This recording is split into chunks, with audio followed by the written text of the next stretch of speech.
originality, man. These guys leave nothing to the imagination. This is Mithuna by Paul John. And have you had the pleasure of trying this? I've had the Mithuna. It's a fantastic dram.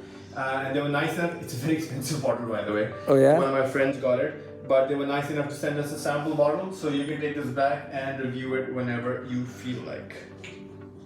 Dude, I don't know. I'm overwhelmed right now. Wow. What are these?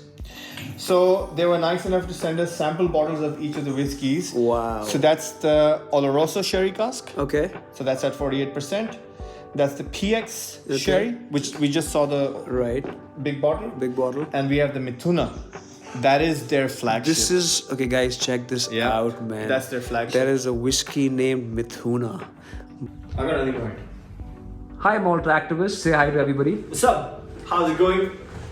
Can you tell us a little bit about Paul John? Because I see a lot of bottles that you happen to have by Paul John. So our viewers are very curious, especially our Indian contingent, because we often talk about Paul John as the flag bearer of single malt Indian whiskey. I think it would be remiss for me to mention Paul John without mentioning Amrut as well. Amrut is one of the first Indian single malt whiskeys that came out. Ever. Right. And they had here. Okay. In case you guys are wondering, this is a library. Have you ever seen a library of whiskeys, guys? I don't know, man. I feel, I don't know, this is all a dream. Look at this, guys. Just for context, I'm sorry for showing your space off. No, that's fine. Yeah, sorry. So, this is an Amrut whiskey that was bottled in 2006. No kidding. Yeah. This is a national treasure. Wow. And they were the first sort of Indian distillery that ended up making single malt whiskeys. Everyone was making rum, or they were making Indian-made foreign liquor made from molasses and stuff like that. Amrut was the first one that said, let's get malted barley from Scotland and some in India, and then we'll put it together and we'll make a whiskey out of it. So one of the first whiskeys that came out from Amrut was called the Amrut Fusion.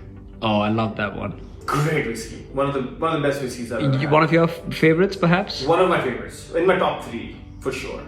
When I had it. Is it good to pig out on? Is it good to have a lot of them on? Absolutely. Because I haven't done that. Without a doubt. Yeah. Without a doubt. Maza aata hai, it's like really out there. 100%. How many how many Amruts do we have here? Oh, we have maybe like 20-ish. Little more than 20. There are 20 varieties of Amrut that you have? Yeah, so this is an amazing whiskey. And you said this was a 2000 and? Yeah, it's right in the back. Oh, here it is. You can look at that one.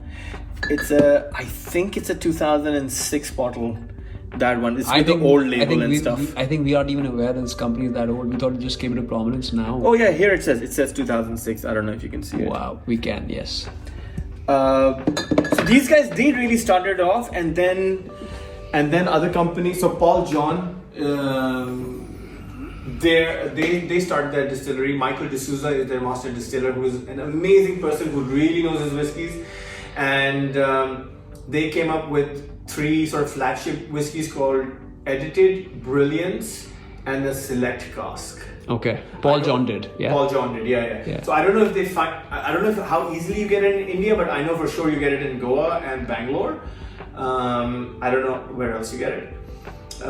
If you can, go to Goa or find someone in Goa or Bangalore and say, get me some Paul Johns. One of them we just saw was the PX cask. Yes. And the other one is an Oloroso cask. And there's another one called the Mithuna, which they've all released in the last 6 to 8 months. Stunning whiskeys. I've had whiskeys from all around the world, by the way, not just Scotland and Japan and the US and France and Germany, whatever. Yeah, no kidding, man. But Paul John whiskeys are some of the best in the world. So are Paul John and Amrut kind of related? In what capacity? No. So they're related in the sense that they're both Indian whiskeys. Or they're not the same company? No, they're not the same company. Because once I went to the shop and I said, hey man, I want Amrut Fusion, and they're like, hey, why don't you try Paul John Bold?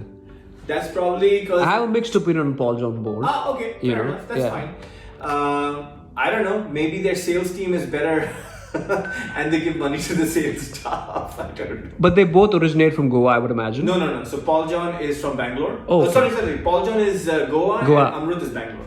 Oh wow, I didn't know that. Yeah. Well, Amrut is one of the biggest rum producers in. So Amrut is from Bangalore. Amrut is Bangalore, yeah. Oh wow. Okay. And Paul John is Goa. And you have 20 varieties of Amrut here. Yeah. There's way more. May I ask how many varieties of Paul John you happen to possess? Actually, you know what? I don't have that many Paul Johns. Maybe I have like 7 or 8 different Paul Johns. Okay. And what's your take on the general specific of Paul John signature and Amrut? So I think they're both. So Amrut is a very, very, very bold whiskey, and they do some crazy experiments. In fact, we can drink this tonight. I have a sample from the distillery called the Amrut Spectrum. Wow, 004. Yeah. Okay. And you know what the cool thing about this is? The cool thing is, you know what they did? Oh man. Okay. You know what they did? What did they do? They took apart 5 casks. Okay. They took apart a bourbon cask, an Oloroso sherry cask, a PX cask, a French oak cask, and a virgin oak cask. They took it apart, Okay. and they made 1 cask from it. Okay. They made 1 cask from it. So 1 cask had Oloroso sherry staves, PX staves, virgin oak staves, French oak staves, bourbon staves. Wow. Right? And that's why it's called the Spectrum. And they matured their whiskey in it, and they took it out, and it is sublime. So Amrut will do stuff like this. They'll go to crazy. that level. What is there's PX casks about? Pedro Jimenez. Okay. Pedro Jimenez is a kind of sherry made in Spain. Okay. So all of these are sherries. So there's a region in Spain, and it's Okay. called the Sherry Triangle in Jerez, where Oloroso sherry, Pedro Jimenez sherry, Amontillado, Fino. These are varieties of sherry. These are different varieties of sherries. Wow, one had no idea. Yeah, Okay. yeah. In fact, I have some sherry here that we can try if you want. And what they do is, so this is interesting. I don't know. Do we have the time for this? All game. Okay, this is interesting. So basically, what happened was the royals or the nobles of Scotland, right? They were drinking a lot of sherry. Right. So a lot of this sherry was being. This is back in the day. This is back in the 1800s, right? Okay. So what they do is they put all these casks on the ships, on the boats, and from Spain they would come to Scotland or England or whatever it is. Right. And then the nobles would drink all the sherry. And then once they were done with the casks, they would throw the casks out, and that was it.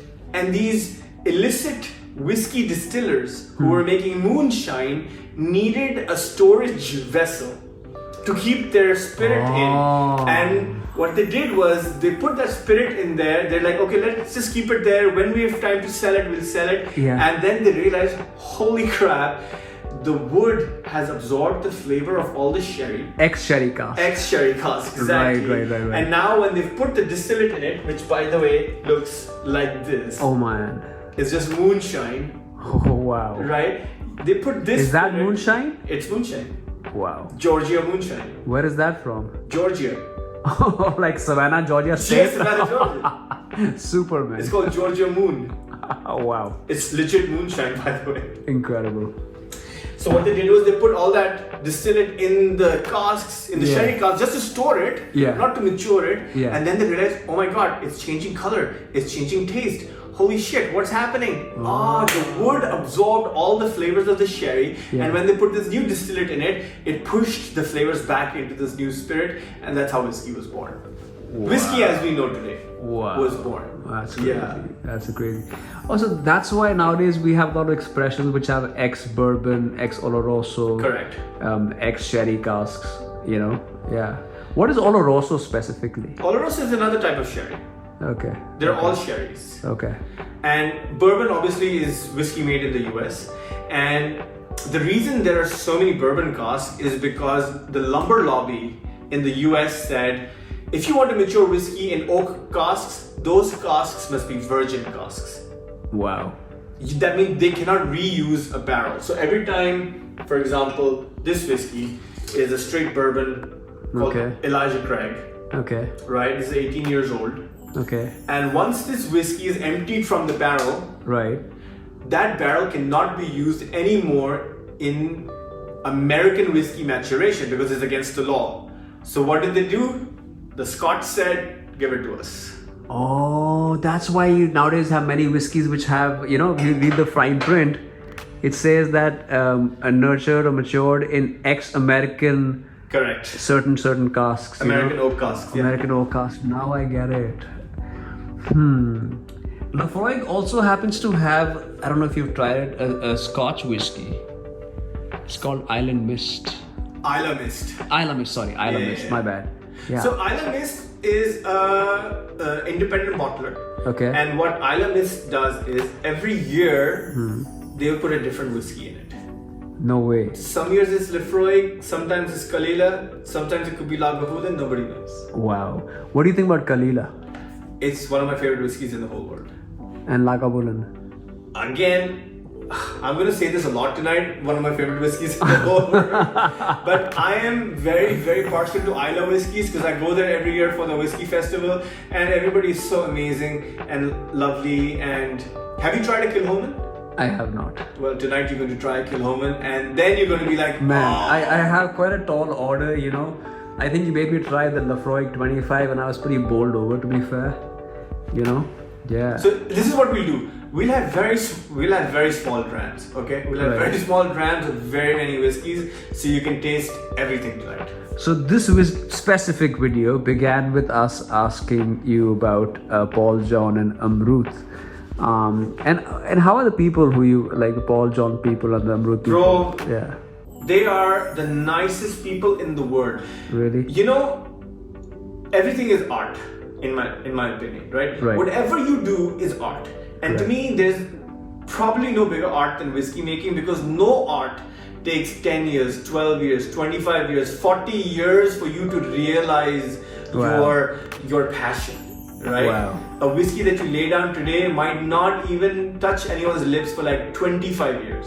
Jeez. And to wait that long for your art to materialize and for people to enjoy it is, for me, the highest form of passion. And so when you respect that passion and you respect the art of whiskey making, to the people who do it, they appreciate it so much that they will go out of their way for it. By the way, no jokes, if you ever go to Isla and if you go to Lafroig in the visitor center behind the bar, they have all the whiskeys lined up. You don't have to pay anything. Just go there and say, give me that whiskey, and they'll pour you a dram and give it to you. You can drink it all day. No way. Yeah, legit. I'm not even kidding. They are that generous. They are so generous, you have no idea. Everybody is so generous. Incredible. Even the guys at Paul John, even the guys at Amrut, it's because you appreciate the art. And they know you appreciate it, they're like, here's my art, man. And it's not restricted access at Lafroig. No. Like, for example, I just land up there. I can literally go there and literally walk through the visitor center and say, show me your distillery. And they'll show you the distillery and they'll, at every point in the distillery, they'll give you a whiskey to drink. And by the time you're done with the tour, you're like, this is the greatest day of my life. Wow. Because I've just... And how many times have you been to Scotland to do this? Oh, I've been every year since 2014. Holy smoke. For the whiskey festival. Holy smoke. Yeah. It's awesome. You have to do it. And if you want to do it next year, let me know. We can go. I'll take you. Okay. For sure. That's the easy part. Right. So guys, that was a quick take on Paul John and Amrut. This is the Malt Activist. I'm leaving his link in the description. Do subscribe. He is next level, as you can imagine. And see, there's quite a setup here, which we'll come back for another video. Thank you for watching, guys. Peace.